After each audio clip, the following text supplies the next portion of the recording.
Hello दोस्तों, नमस्कार। SM किसी चैनल में मैं आप सभी लोगों का दिल से बहुत बहुत स्वागत करता हूं।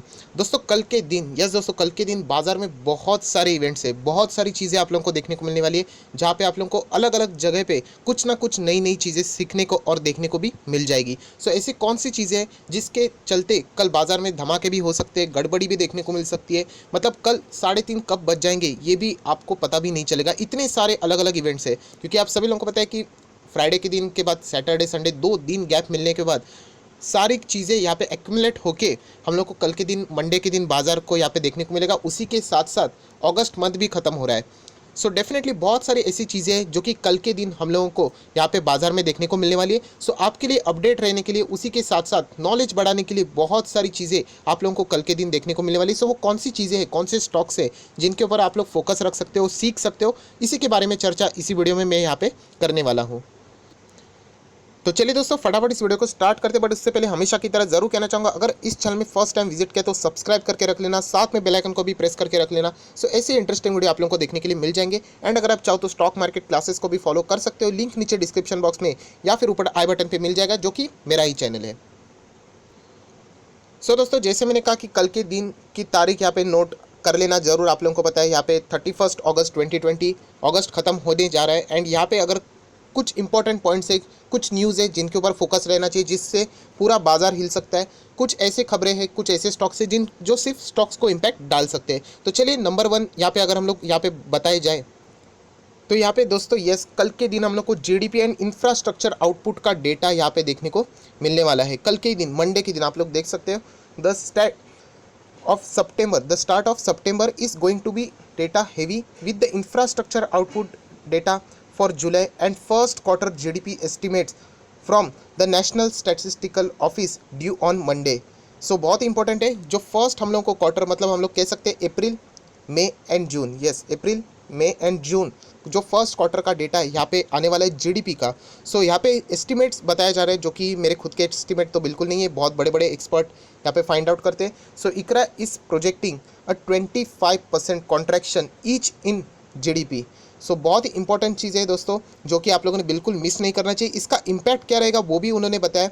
The analysis said that the kind of bleak scenario is already in the price. मतलब बाजार इससे कोई वाकिफ़ नहीं, क्योंकि शक्तिकांता दास ने खुद ही बोला था कि यहाँ पे इस साल की जीडीपी नेगेटिव हो सकती है, इतना ख़राब हालत है। सो 25% तक की गिरावट फिलहाल तो हम लोग को Q1 में देखने को मिल सकती है, मतलब जो अभी के क्वार्टर्स थे उसमें देखने को मिल सकती है। सो हकीकत में क्या है वही देखना है। अगर 25% से ज़्यादा होता है सो डेफिनेटली हम लोग कह सकते हैं कि बाजार के लिए बिल्कुल भी अच्छी बात नहीं रहेगी। सो कल के दिन सबसे पहला अगर कोई इंपॉर्टेंट जिसका नज़रें बनी रहेगी वो जीडीपी के ऊपर ज़रूर यहाँ पे रहने वाली है। सो यह था पॉइंट नंबर 1। सर दोस्तों उसके बाद अगर कोई इंडिविजुअल स्टॉक है जिसके ऊपर आप लोगों ने फोकस रखना चाहिए तो वो है भारती इंफ्राटेल। आप सभी लोगों को पता है ये स्टॉक मुझे बिल्कुल भी पसंद नहीं है। इन्वेस्टमेंट के पर्पज से मैं बात कर रहा हूँ, ट्रेडिंग के लिए अलग अलग सिनेरियो में रैली आती रहती है, वहाँ पे आप कमा सकते हो। सो भारती इंफ्राटेल के ऊपर आप लोगों ने यहाँ पे ज़रूर नजरें रखनी, स्टडी करने के लिए कि कल के दिन अगर हम लोग बात करें इंडस टावर मर्जर पर फैसला यहाँ पे आ सकता है। यस, ये बहुत दिनों से हम लोग को देखने को मिल रहा था कि इंडस टावर का जो मर्जर है उससे रिलेटेड कब न्यूज़ आएगी। सो कल के दिन मंडे के दिन ही, मतलब 31 अगस्त को ही इससे रिलेटेड चर्चा हम लोग को होते हुए देखने को मिलेगी। आप लोग न्यूज़ चैनल के ऊपर भी देख सकते हैं, जो ये मैं बातें बता रहा हूँ ना, कल के दिन न्यूज़ चैनल या फिर सोशल नेटवर्किंग, यूट्यूब हो, फेसबुक हो, इंस्टा हो, ट्विटर हो, टेलीग्राम हो, सारी चीज़ों के ऊपर आप लोगों को इन्हीं खबरों की डायरेक्टली ना इनडायरेक्टली खबरें देखने को मिल सकती है। सो भारतीय इंफ्राटेल के ऊपर भी आप लोगों ने नज़रें रखनी चाहिए, ये भी मैंने बताया, जो कि पॉइंट नंबर 2 है, जो कि बिल्कुल भी आप लोगों ने मिस नहीं करना चाहिए। दोस्तों उसके बाद अगर किसी स्टॉक के ऊपर नजर रहेगी तो डेफिनेटली रिलायंस इंडस्ट्री, या फिर आप कह सकते हैं फ्यूचर एंटरप्राइजेस लिमिटेड, या फिर फ्यूचर रिटेल, जितने भी उनके जो स्टॉक्स है उन्हीं के ऊपर फोकस रहेगी। बट जैसे मैं हमेशा आप लोगों को बताता हूँ कि अच्छे स्टॉक्स के साथ रहना पसंद करो, बाकी स्टॉक्स के साथ नहीं जाना चाहिए। बहुत सारे लोग सिर्फ प्राइस देखते हैं एंड डिसीजन लेते हैं। तो याद रखना, मैं तो हमेशा रिलायंस इंडस्ट्री के ऊपर ही फोकस करता हूँ। आप लोग चाहे तो अपना डिसीजन ले पाओगे। सो डेफिनेटली जो ये न्यूज़ हम लोग को देखने को मिली है, क्या रिलायंस इंडस्ट्री को क्या इसका बेनिफिट मिलेगा, क्या रैली आएगी, सिर्फ हम लोगों को देखना है। कोई प्रेडिक्शन नहीं करनी, कोई स्टंट करने नहीं जाना, क्योंकि शॉर्ट टर्म में कुछ भी हो सकता है, इसका हम लोग अंदाज़ा नहीं। हाँ, एक बात तो क्लियर कट कह सकता हूँ, इस डील से रिलायंस इंडस्ट्री को लॉन्ग टर्म तो जरूर फायदा होगा। एंड ये कोई बच्चा भी बता सकता है, थोड़ी वो पागल है कि ऐसे डील में जाएंगे जहाँ पे उनको नुकसान होगा। सो हम लोग ज़रूर कह सकते हैं लॉन्ग टर्म में रिलायंस इंडस्ट्री और भी मजबूत हो जाएगी, जो जिसके बदौलत हम लोगों को ये डील भी सक्सेसफुल होती हुई देखने को मिली है। सो रिलायंस इंडस्ट्री कल कैसे परफॉर्मेंस देगा, उसी के साथ साथ फ्यूचर एंटरप्राइजेस, फ्यूचर रिटेल्स के शेयर में क्या हम लोगों को मूवमेंट देखने को मिलेगा, ये भी सारी चीज़ें आप लोगों ने कल ऑब्जर्व ज़रूर करनी है। सो दोस्तों, उसके बाद अगर मैं बात करूं तो जिससे रिलेटेड ये पॉइंट मैंने पहले भी वीडियो में कवर किया है, स्टॉक मार्जिन प्लेज का जो रूल है वो सितंबर 1 से यहाँ पे लागू होगा, ये तो सेबी ने बोल दिया है। अगर हम लोग यहाँ पे बात करें तो आप सभी लोगों को पता है, बहुत सारे लोग यहाँ पे बता रहे हैं कि कुछ यहाँ पे टेक्निकल्स इश्यूज़ है। उसी के साथ साथ अगर हम लोग यहाँ पे बात करें तो इम्प्लीमेंटेशन से रिलेटेड यहाँ पे बहुत सारी दिक्कतें सामने आ रही है। एंड जो ब्रोकर्स का जो एक एसोसिएशन होता है, हम लोग ऐसे भी कह सकते हैं, आप देख सकते हैं association of national exchange members of India, members मतलब याद रखना ब्रोकर्स की बात करें। सो उन्होंने सेबी से रिक्वेस्ट भी किया है कि ये जो इम्प्लीमेंटेशन की बात की जा रही है 1 सितंबर से लागू होगा, सो प्लीज़ इसको एक्सटेंड करके 30 सितंबर कर लेना। मैं आज ही के दिन आप लोगों को बताना चाहूँगा, मुझे भी ऐसा लगता है कि 99% चांसेस यही है कि एक्सटेंड हो जाएगा। सिर्फ इसका अनाउंसमेंट कब होना चाहिए वो भी बताना चाहूँगा कि कल के दिन, क्योंकि उसके बाद तो 1 सितंबर स्टार्ट हो जाएगा, रूल इंप्लीमेंट हो जाएंगे। एंड यहाँ पे बताया जा रहा है कि जो प्रोसेस की यहाँ पे बात की जा रही है वो कैसे स्टिल इनकम्प्लीट है।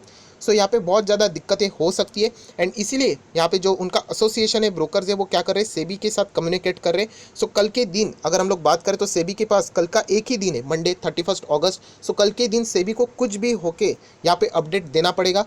आइदर वो कह सकते कि नहीं रूल 1 सितंबर से हो गए, जो कि चांसेस बहुत ही रेयर है, क्योंकि सीधा सीधा बात बताया जा रहा है कि प्रोसेस इनकम्प्लीट है। सो डेफिनेटली वो एक्सटेंड हो जाएगा, शायद से 15 दिन के लिए हो सके, बट बेटर ऑप्शन यही है कि 30 सितंबर तक एक्सटेंड शायद से हो सकता है। एंड हमेशा याद रखना, जो नए रूल्स लाए जाते हैं वो हमेशा एक्सटेंड होते रहते हैं, क्योंकि उसमें मॉडिफिकेशन क्लियरिटी आने के लिए टाइम लगता है, प्रोसेस में आने के लिए टाइम लगता है। सो मैं भी आप लोगों को बताना चाहूँगा ये कल शायद से हम लोग को एक्सटेंड होते हुए देखने को मिलने वाले हैं। अगर ऐसा नहीं होता है दोस्तों, तो आप सभी लोगों को मैंने ऑलरेडी बता चुका हूँ कि अगर ये नॉट पोस्टपोन्ड, अगर ऐसा नहीं होता है तो इसका जो रिजल्ट आएगा मार्केट में बड़ा डिस्ट्रप्शन हम लोग को देखने को भी मिल सकता है। हालांकि मैं ऑलरेडी आप लोगों को बता चुका हूँ कि अगर आपने प्लेज किए होंगे शेयर्स, बहुत सारे लोग क्या करते हैं जिनके पास शेयर्स होते हैं, रिलायंस के शेयर्स है, वो क्या करते हैं, वो प्लेज करते हैं और ब्रोकर उनको पैसा देता है। डिपेंड करता है आपके पास शेयर्स कौन सा है, एंड वो पैसे से वो क्या करते हैं, एफएनओ में खेलते हैं या फिर मार्जिन के ऊपर वो खेलते हैं। सो प्लेज करने के बाद वो उनके अकाउंट में चले जाते हैं, ब्रोकर्स के, बहुत ही सिंपल लैंग्वेज में। एंड इसी से रिलेटेड कार्वी ने इशू किया था। तो अभी क्या कर रहे हैं वो कि एक्सचेंज जो ये कर रहा है बहुत अच्छा कर रहा है, सेबी बहुत ही अच्छी चीज़ें कर रही है कि वो प्लेज करने के बाद वो ब्रोकर के अकाउंट में ना जाते हुए आपके अकाउंट में रहेगा और आपको पैसा भी मिल जाएगा। सो सेफ पोजीशन आप लोग यहाँ पे खेल सकोगे। सो अगर आप लोगों ने ऑलरेडी प्लेज करके मार्जिन उठाया तो वे पहले ही बता चुका हूँ कि अनप्लेज कर लेना, वापस प्लेज के लिए एप्लीकेशन डाल देना, वो आपके अकाउंट में आ जाएंगे। सो कोई यहाँ पे दिक्कत नहीं है, बट बहुत सारी अनक्लैरिटी है यहाँ पे, टेक्निकल्स इशूज़ है, प्रोसेस में क्लैरिटी नहीं है, इनकम्प्लीट है। यहाँ पे ब्रोकर के जो मेंबर्स के जो एसोसिएशन है वो सारी चीज़ें बोल रही है। एंड कल के दिन हम लोग को ये सबसे इंपॉर्टेंट है दोस्तों, अगर ऐसा नहीं होता है सो शायद से 1 सितंबर मंगलवार के दिन बहुत कुछ यहाँ पे बवाल हम लोगों को होते हुए भी देखने को मिल सकता है। बट 99.99% कल सेबी आके यही कहेगा कि हम लोग इसको एक्सटेंड कर रहे हैं। देख लेते हैं कि कल यहाँ पे क्या होने वाला है। सो ये बहुत इंपॉर्टेंट है, ये था पॉइंट नंबर 3। दोस्तों पॉइंट नंबर 4 की बात करें तो बहुत ही इंपॉर्टेंट है, एंड वो है banking stock, finance stock, NBFC. आप देख सकते हैं loan moratorium to end on Monday, मतलब कल के ही दिन आखिरी दिन है। यहाँ पे कोई मोरेटोरियम एक्सटेंड नहीं होगा। Loan restructuring, one time restructuring से रिलेटेड प्रावधान यहाँ पे दिया गया है, जिससे रिलेटेड डिटेल वीडियो मैंने ऑलरेडी बता दिया है। सो कल का दिन भी आखिरी है लोन मोरेटोरियम से रिलेटेड, जो कि बैंकिंग सेक्टर के लिए, फाइनेंस सेक्टर के लिए बहुत ही राहत वाली बात है, बहुत ही अच्छी बात है। सो ये भी हम लोगों को कल के दिन यहाँ पे देखने को मिलने वाला है कि आखिरी दिन में क्या कोई रिएक्शन होता है भी या नहीं। उसके बाद अगर हम लोग यहाँ पे बात करें तो डेफिनेटली दोस्तों वापस 31 अगस्त खत्म हो रहा है, मतलब अनलॉक 4.0 की जो शुरुआत रहेगी वो हम लोगों को सितंबर से ज़रूर देखने को मिलेगी। बट अनलॉक 3.0 का ये आखिरी दिन, कल का ही दिन यहाँ पे रहने वाला है। एंड इससे रिलेटेड जो भी क्या चीज़ें ओपन रहेगी, क्लोज रहेगी, ये भी मैंने लास्ट वीडियो में बता दिया। एंड सबसे इंपॉर्टेंट बात, 4.0 में वापस जो चीज़ें हम लोग को देखने को मिल रही है, पीवीआर आइनॉक्स के लिए अच्छी बात नहीं है, क्योंकि थिएटर सिनेमा हॉल बंद कर दिए गए हैं। मुझे अभी तक वो लॉजिक पता नहीं चला है कि इससे पहले भी 2 महीने हो चुके सिनेमा हॉल, मल्टीप्लेक्सेस बंद करने का ही ऑर्डर आ रहा है सरकार की तरफ से, जो कि बिल्कुल सही है। बट उसके बावजूद शेयर में रैली आ रही है। ठीक है, बीच में उन्होंने इशूज़ किया था, शेयर्स इशू किए थे, राइट इशूज़ लाए थे, फंड रेजिंग की थी, हम लोग ऐसा भी बोल सकते हैं। उसके बदौलत जंप तो देखने को मिला था, बट स्टिल ये एक बहुत बड़ा क्वेश्चन मार्क क्रिएट करता कि इतनी बड़ी रैली, जो कि मेरे समझ से तो बिल्कुल बाहर है। उसी के साथ साथ इंटरनेशनल फ्लाइट्स के लिए भी मैंने आप लोगों को बता दिया कि सितंबर तक कुछ भी सोचना नहीं चाहिए, ये क्लियर कट सरकार ने यहाँ पे बोल दिया है, जो कि एक इंपॉर्टेंट चीज़ है। सो कल अनलॉक 3.0 का आखिरी दिन है, जो कि आप लोगों को यहाँ पे पता होना चाहिए। उसी के साथ साथ अगर हम लोग कुछ इंपॉर्टेंट चीज़ें यहाँ पे बताएं, 1 सितंबर को हम लोग को ऑटो सेल्स के नंबर ज़रूर यहाँ पे देखने को मिलने वाले, बट जैसे मैंने कहा कि 1 सितंबर को आएंगे, जो रिएक्शन रहेगा वो तो हम लोग को अगस्त के कल के दिन यहाँ पे देखने को मिलेगा एडजस्टमेंट होते हुए। सो ये भी कल के दिन के लिए एक बहुत ही इंपॉर्टेंट पॉइंट है। सो ऑटो सेक्टर के शेयर्स के ऊपर भी आप लोग ज़रूर यहाँ पे फोकस अपना रख सकते हो। सो बहुत ही कुछ इंपॉर्टेंट दिन है, जो कि अगर हम लोग कहें कि कलेक्टिवली बहुत सारी चीज़ें हम लोग को बाजार में एक साथ यहाँ पे सारे इवेंट्स होते हुए देखने को मिल रहे हैं।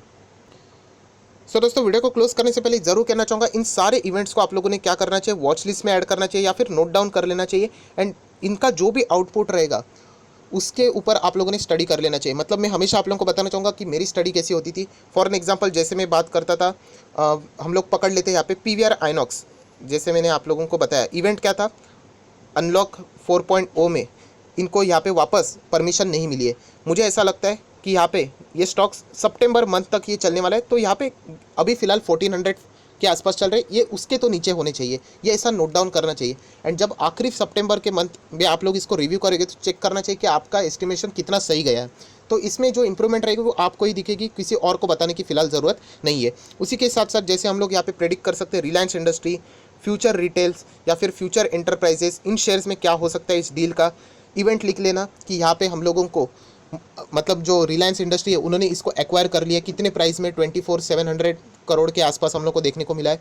एंड उसका इम्पैक्ट आपको क्या लगता है कैसे रहेगा, शॉर्ट टर्म में क्या हो सकता है, लॉन्ग टर्म में क्या हो सकता है, ये ऐसे हाथ से लिखना पड़ता है या फिर आप डिजिटली नोटपैड पे भी नोट डाउन कर सकते हो। बहुत कम लोग करते हैं क्योंकि जैसे मैंने कहा इसमें मेहनत का काम है। सो डेफिनेटली एक दो बार बहुत सारे लोग कर लेते हैं, बट डेली आदत आप लोगों को ये डालनी पड़ेगी, तब जाके आप लोगों में कहीं ना कहीं इंप्रूवमेंट सामने आ जाएगा। तो और उसके बाद आप लोगों को समझ में आएगा कि स्टॉक मार्केट में काम करना कितना आसान होता है। सो ये करना पड़ेगा दोस्तों। ये सारे में चीज़ें आप लोगों के लिए क्यों बनाता हूँ, आप लोगों को समझने के लिए। जैसे अगर हम लोगों ने बात की जीडीपी की, नोट डाउन कर लेना कि यहाँ पे बताया जा रहा कि 25% तक का इकरा ने बोला था कि कॉन्ट्रैक्शन हो सकता है। अगर इससे कम हुआ तो मार्केट ने क्या रिएक्शन दिखाया, इससे ज़्यादा हुआ तो मार्केट ने क्या रिएक्शन दिखाया, आपको क्या लगता है, और उसके बदौलत मार्केट ने क्या एक्चुअल में हकीकत में हुआ, ये सारी चीज़ें जिस दिन आप लोग नोट डाउन करोगे, बिलीव मी, आप लोग डेफिनेटली अपने आप में इंप्रूवमेंट आने वाले समय में ज़रूर देख पाओगे। सो इतना ही कहना चाहूँगा, ये एफर्ट्स आप लोगों को ज़रूर लेने पड़ेंगे अगर आप खुद चाहते हो कि आप स्टॉक मार्केट में आगे बढ़ो। यहाँ पे सिर्फ एंट्री एग्जिट का खेल नहीं होता है, ये सारी चीज़ें अगर आपको समझ में आ गई सो एक दिन आप लोग खुद ही यहाँ पे चैंपियन बन जाओगे। एंड मैं बताना चाहूँगा, इसके लिए ज़्यादा समय नहीं लगता है, 1 से 2 साल में आप लोग ट्रेन हो जाओगे। अभी बहुत सारे लोगों को 1 से 2 साल भी बहुत ज़्यादा लगेंगे, तो मैं बताना चाहूँगा यस दोस्तों, इतना तो समय लगता है बेसिक चीज़ें समझने के लिए, फंडामेंटली समझने के लिए। उसके बाद आप लोग एक्सपर्ट हो जाओगे, क्योंकि वही चीज़ें रिपीट होती रहती है, रिजल्ट आएंगे, राइट, इवेंट्स होते हैं। तो ये एक बार आप लोगों को समझ में आएगा तो ऑटोमेटिकली आप लोग यहाँ पे चैंपियन बन जाओगे। बट उसके पहले इतना एफर्ट्स लेने पड़ते हैं, जो एफर्ट्स लेगा वही डेफिनेटली इसी टाइम पीरियड को और भी कम यहाँ पे कर सकता है। सो आई आशा करता हूँ आपको ये वीडियो अच्छा लगा होगा, तो ज़रूर लाइक कर देना, दोस्तों के साथ शेयर कर देना, तो उनको भी ये सारी बातें यहाँ पे पता चल जाएगी। So that's it, thank you very much दोस्तों, we will be meeting in our next video. तब तक के लिए बाय बाय।